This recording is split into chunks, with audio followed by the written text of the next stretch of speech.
Торт не нуждается в пропитке, его можно есть сразу, готовится без весов, получается очень нежный.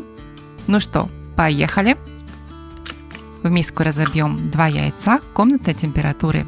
Добавим щепотку соли, 1 стакан сахара. Я советую добавлять полстакана сахара в тесто и полстакана в крем, чтобы не было слишком сладко. 1 стакан кефира. Да, кстати, друзья, емкость стакана 250 мл. 1 чайную ложку ванильного сахара и 3 столовые ложки растительного масла. Все это тщательно перемешиваем.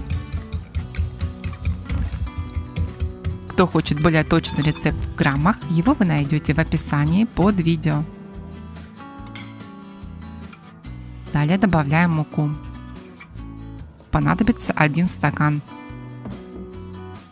Как мы хорошо знаем, муку лучше просеивать.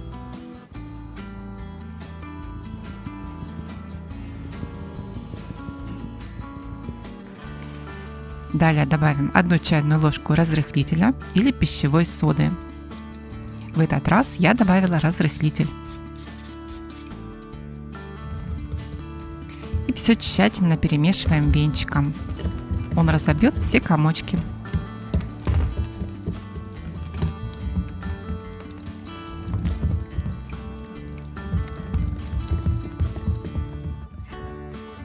Посмотрите, какое оно получилось гладкое, как на жидкие оладьи. Далее я добавила полстакана кокосовой стружки. Кто не хочет кокосовую стружку, можете не добавлять. Получится просто ванильный бисквит.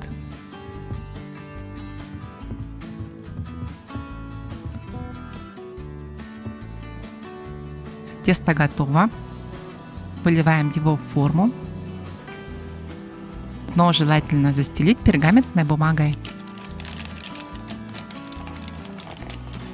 Диаметр моей формы 20 сантиметров. Собираем все тесто со стеночек, чтобы ничего не оставалось. Отправляем в предварительно разогретую духовку и выпекаем при температуре 170 градусов около 30 минут. Пока тесто выпекается, займемся заварной основой.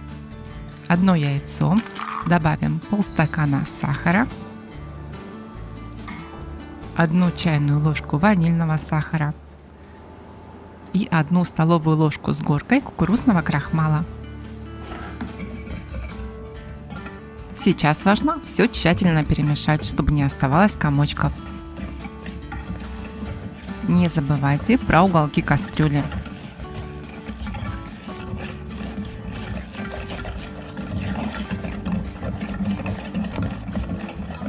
Когда все соединилось и масса стала однородной, добавим 1 стакан молока.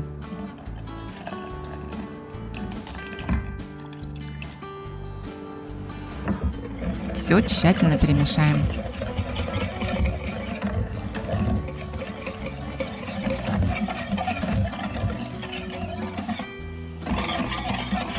Далее поставим кастрюлю на средний огонь и заварим крем. Крем удобнее заваривать ложкой, ею легче проходить по уголкам кастрюли. Вначале он очень жидкий, затем начинает быстро густеть. В этот момент крем берется комочками, это нормально. Продолжайте энергично мешать, тщательно проходя ложкой по дну и стенкам кастрюли, чтобы ничего не пригорело.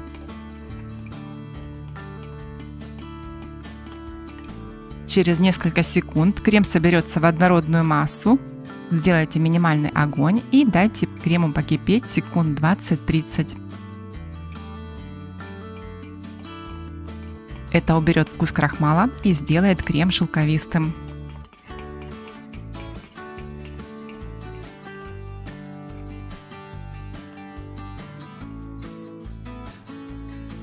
Я добавила в крем 20 грамм сливочного масла и еще раз все тщательно перемешала.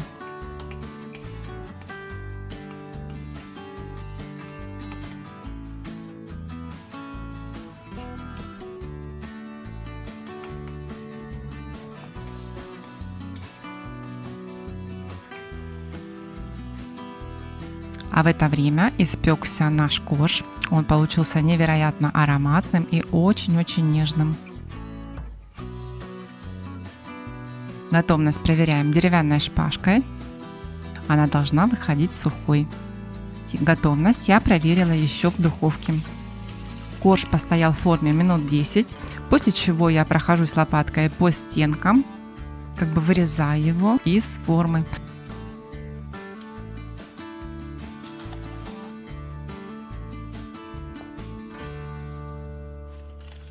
Переворачиваю на решетку. Снимаю бумагу и даю ему остыть.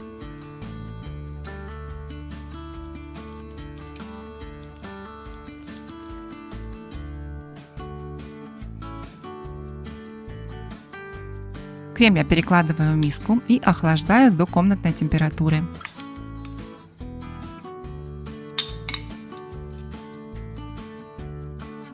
После чего добавляю 200 грамм творожного сыра. Можно добавить сливочный сыр или отвешенную сметану.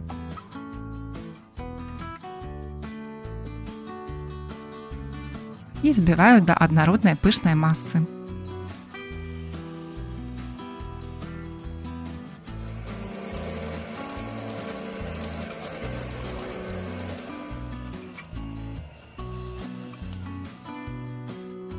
Крем готов. Мой корж подостыл. Я разрезаю его на 3 слоя.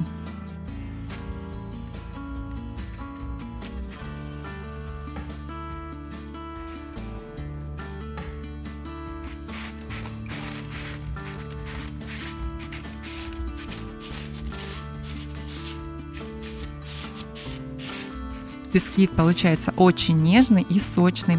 Он совершенно не нуждается в пропитке.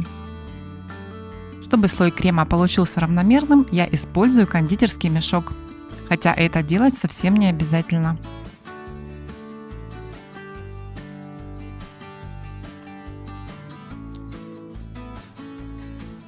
При таком нанесении бока торта можно не закрывать. Посмотрите, получается очень красиво, но я покажу более стандартный классический вариант. Покроем кремом верх и бока торта. Чтобы добавить некую кислинку, я нанесу тонкий слой апельсинового джема. Опять же, это не обязательно. Посыпем кокосовой стружкой. После чего я сразу разрезаю тортик. Посмотрите, какой он нежный. И это что-то невероятное. Ну и попробуем кусочек. Торт просто тает во рту. Торт не нуждается в пропитке. Его можно есть сразу, готовится без весов. Получается очень нежный. Не забывайте подписываться на канал, ставить лайки и всем пока.